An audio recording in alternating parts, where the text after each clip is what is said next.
love. It's like the place where the angels meet. They call it heaven, a place where wonders never cease. We're back in New Orleans, where I'm introducing you to some folks I know telling stories about the last couple years of their lives. And today we're meeting Phillip Manuel, a writer, a singer, a native New Orleanian. And at the time the city was being threatened by water, he found solace in water. I saw things that I don't ever want to see again.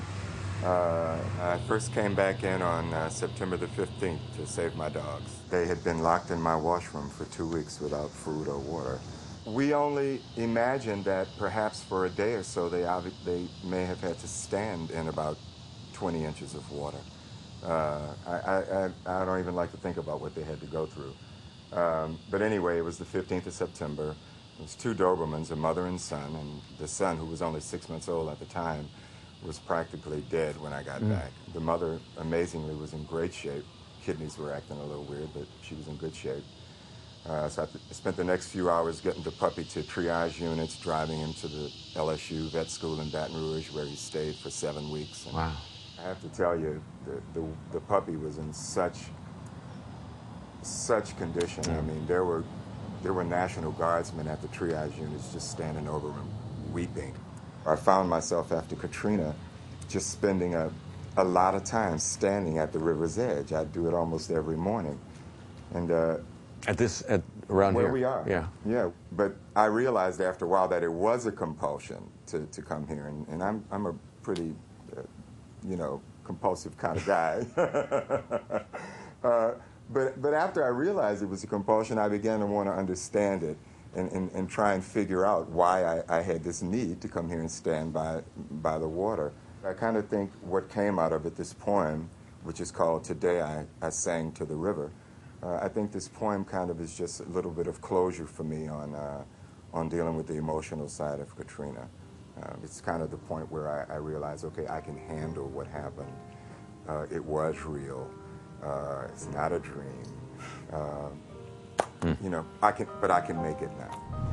Today, I sang to the river, and she did hear my cry. In the bosom of her waves, she held bits and pieces of my sorrow. She danced with my melody, and her ripples conversed with all that I said. And as sure as I would stand before her, she had been calling me. Today, I sang to the river, because her heart overflowing finally knew. And only she was big enough to hold all the tears, all the secrets. My soul found a tender moment of release. I exhaled, pinched myself, awoke from the dream, and she carried me through. Today I sang to the river as I had never sung before. My tears met the rolling of her waves. But there was no judgment, though deep and mighty she ruled. Enough power that judgment need only the truth. Today, I sang to the river, and all the trees along the shore quivered at the union, for like me, they were not of water, and they had shared their own sorrow. The rocks echoed her refrain that a hedge still protected me.